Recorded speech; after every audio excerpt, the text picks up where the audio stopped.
faithful, welcome back to You've Got Mail presented by Delta Dental. I'm your 49ers team reporter, Briana Jeannel, and in today's episode, we have a very special guest, linebacker Luke Gifford. Luke and I talk all about what it's like growing up in Nebraska, his early love for football, what it's like now playing for the 49ers in the Bay, and we also answer some fan-submitted questions. If you'd like your question featured in a future episode, be sure to follow the 49ers on social media. That's where we'll post an Instagram story asking for your questions. So make sure to follow the 49ers on social media to get your question answered. Now, here's my conversation with Luke. Joining me now on You've Got Mail is linebacker Luke Gifford. Luke, thanks for joining me today. Yeah, of course. Thanks for having me. How are you? How was practice? How are you feeling leading into Sunday's game in Tampa? I'm good. I'm excited. Practice was good today. We've had a good week so far, so looking forward to Sunday for sure. Sweet. Yeah, now on this podcast, we want to get to know more about the players, their lives off the field. So let's start from the beginning. Luke, where are you from? What was your family like growing up? Tell us a little bit about who Luke was as a child. Yeah, I'm from Lincoln, Nebraska. Grew up a diehard Nebraska fan. Big family. I have three other siblings, two little brothers and a younger sister, and then my parents. I grew up about 15 minutes from the stadium, so Nebraska football was kind of what we were all about in my house. And yeah, I actually have a little brother who also plays. He's a rookie this year, so it's been fun, a lot of fun. But yeah, a lot of Nebraska pride. That's what it's all about in our house. So I lived my dream for sure going to Nebraska. That's awesome. So I'm pretty sure like every Saturday it was just Nebraska football on the TVs. I think that I probably went to every home game since the time I was like 9. So I grew up a diehard for sure. That's awesome. What's something people get wrong about Nebraska? I think that people tend to think it's smaller than what it is. Like, I mean, I grew up in Lincoln, and Lincoln's over 300,000 people, and I think when I tell people that, they're usually pretty surprised. There's a little more to it than what people think. I'm not saying there's a ton to do, but there's more to it than what people think for sure. So then when you're not watching Nebraska football, what are you doing? How would you sell Nebraska to people who are interested? Well, I loved to hunt growing up. That was something that my dad and my brothers did. So we'd fill our time with that. Obviously, that's hard with sports. But yeah, that was kind of our go-to. My family lives on a lake back home, so now it's like when we go back, we fish and we're on the boat, and yeah, that's kind of how I fill my time. That's awesome. Who introduced you to Nebraska football? Because, you know, growing up in a football family myself, like, honestly, it was my mom who had a huge love for the San Francisco 49ers. So that's what I watched every single weekend growing up. And so my mom, her influence on me was huge. Now that ended up here in the San Francisco 49ers. Like, who really introduced you to football? It was definitely my dad. You know, and when I was born in 95, which was when Nebraska was kind of in their prime, won a national championship in 95 and then again in 97. So the whole state was just in love with Nebraska football, you know. So I had a ball in my hand from the time I was young, and that's just kind of what our family was about. So that was my dream for as long as I can remember, was to play there. Yeah, I mean, what's something you miss about your hometown now that you're, you know, quite a while away out here in California? When's the last time you were there, and what do you miss about it? I think right before the season was the last time I've been home. But to be honest, this sounds kind of crazy, but I was telling my mom the other day that I love the sunshine and the weather's great, but every once in a while a cloud and like maybe a little chill in the air would be nice. You want the fall vibes? Yeah, I need some seasons. I want to be able to put a hoodie on and some shorts. So I've been hearing that that's possible here maybe in the next couple of weeks. Yeah. So I'm kind of looking forward to that. Yeah, it's interesting. California sort of has late summers because you were here during training camp and all the beginning.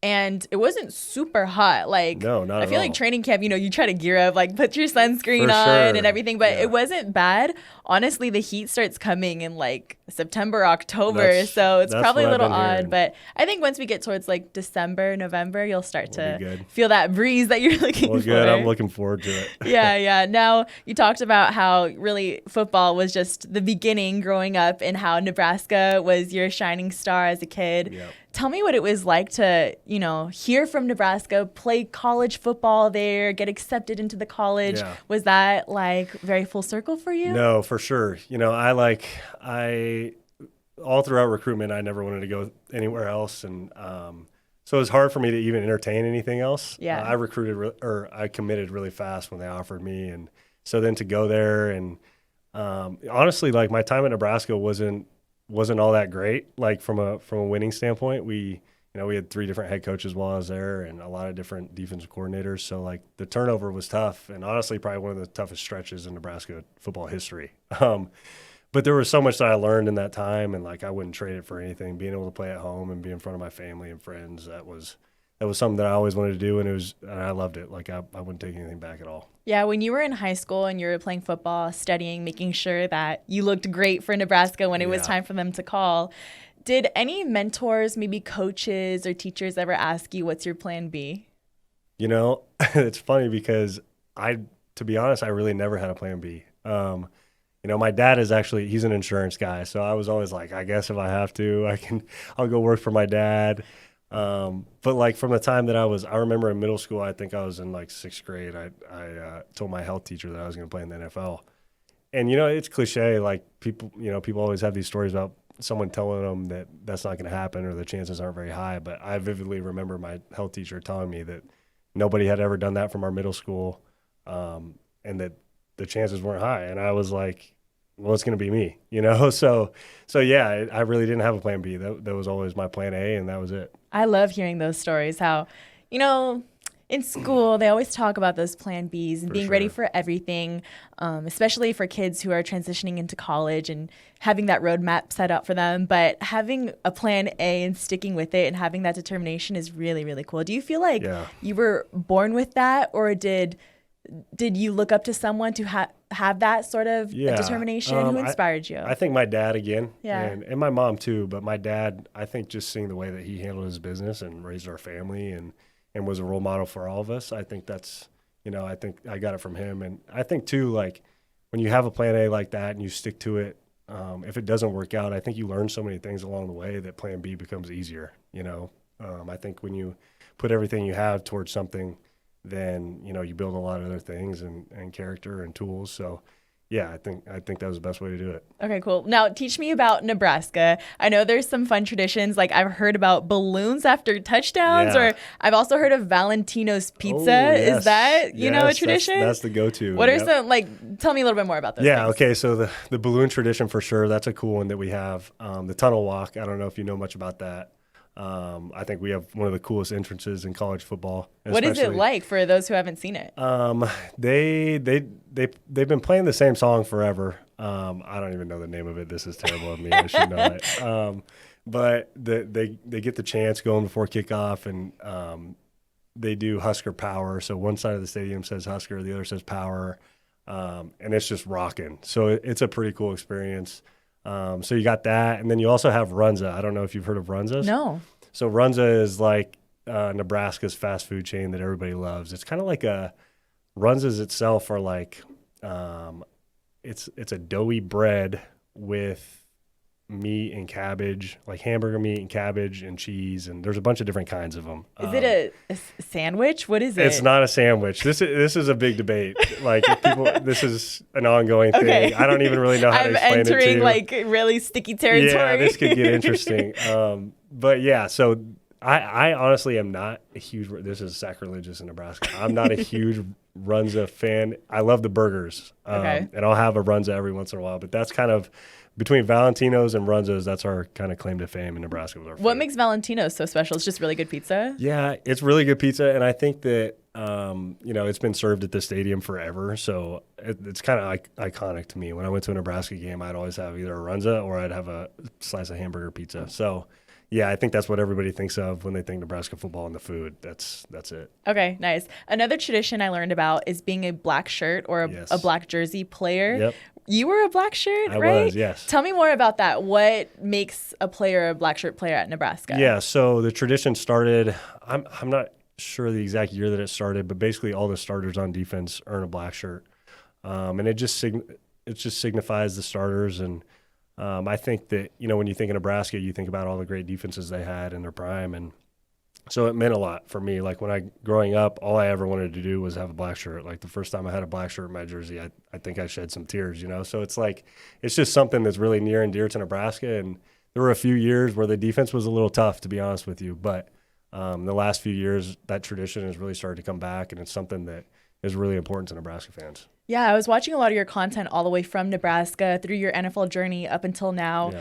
And it seems like you take a lot of pride in being a leader. It's a huge part of your game. It seems like that's when you're at your best. Yeah. Tell me more about those leadership qualities you have and why you want to, step into For those sure. roles. I appreciate that. I think that God had just kind of blessed me with the ability to lead. I think I relate to people well, and honestly, I've been through a lot in football wise in high school and college.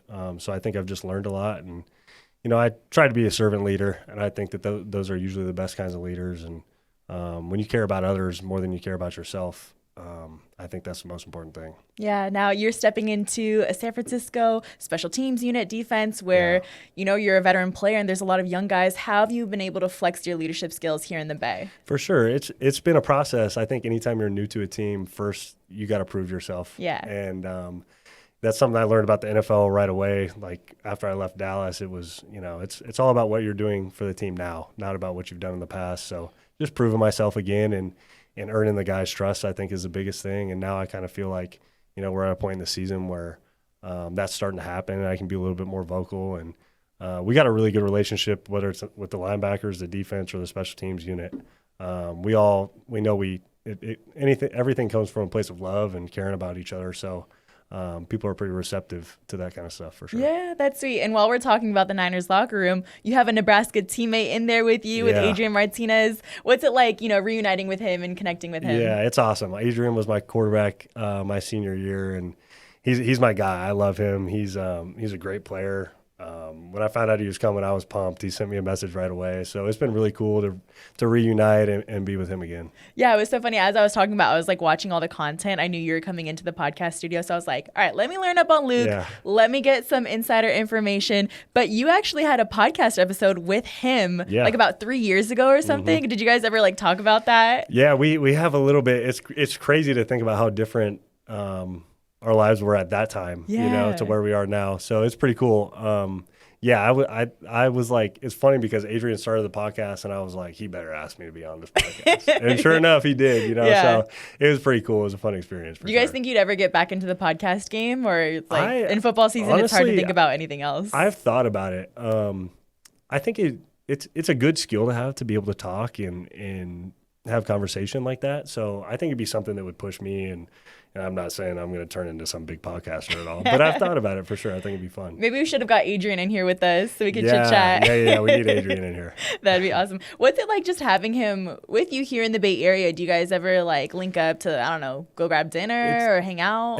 I think we haven't as much yet. Hopefully now that he's all settled in and the season gets going, we can a little bit. But yeah, I'm looking for, it's nice to just have another familiar face around, especially in a new place, so I know I was hoping to be that for him coming to a new place, and I know it's nice to have him around for me as well. So yeah, sweet. Well, I was watching your guys' podcast, and a funny story came up that you were sharing about how your rookie season with the Cowboys, how in front of the meeting room they have everyone sing, all the rookies come up and sing a little song. Yes. That was pretty funny. I like to think that I have a really good voice. I don't at all, but I try. So. I gave it everything. I think I made the mistake of like trying too hard the first time around, and nobody else tried. So then when it went wrong for everybody else, I was the one that had to come back up and sing to finish the night. So I sang way too many times during camp, but it was fun. Have you seen any episodes of this podcast? I have not. No. Okay, well, first time guests. Oh no, absolutely not. They have to sing. No. Yeah, I'm out of here. Don't ask me that. I'm like, the floor is yours. Negative. I'm done. I retired. No, I'm playing with you. I was trying to see if maybe we could get some singing from you, but that was me putting you on the spot. Now, speaking of just the transition, we talked about, singing was sort of like a story just to paint the picture of what it's like entering the NFL, your rookie season. Now you, again, come over to the Bay. You posted on Instagram with a caption saying, "Back in red, I feel like myself again." Is that just because you've got the red on, or how's the transition for you here? I think it's a lot more than that, to be honest. I could tell in the first 24 hours of being here and signing that this was a special place, and I've heard a lot about it through guys that have been here, and so when I got here, like, it brought me a little more joy to football again. Not that I lost it, but I had a couple tough years, and so it was good to be in an organization where things were done the right way, and and there's a lot of great people around. I think that, it's not about the place, it's about the people. The people are what makes the place. And so it was pretty evident when I got here that there was a lot of special people here. Yeah, it's the people, the culture that sparked that joy in you. For sure. Yeah, I love. What are some of the first conversations you had with some Niners personnel or players when you were making your way over? Yeah, well, first off, it was Colt Anderson. He's the assistant special teams coach, and I was with him in Tennessee. So obviously him, and then Coach Boyer. Those two were the biggest reason that I was here, honestly.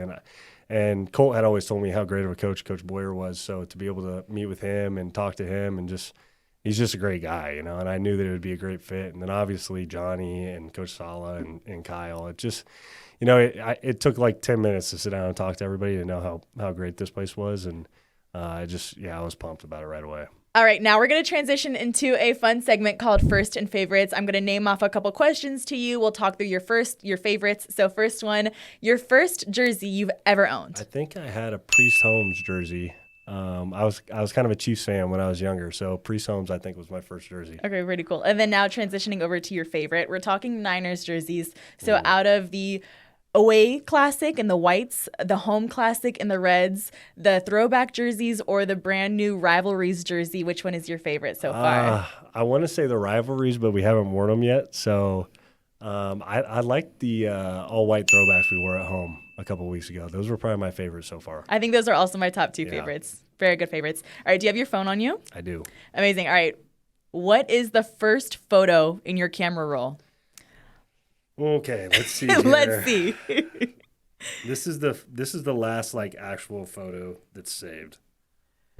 The in your camera roll? Yeah, that's actually saved. Like, the not first like a one. Screenshot or something. So if you were to scroll back years ago, this was your first ever photo in your camera roll? The first one. Oh my gosh.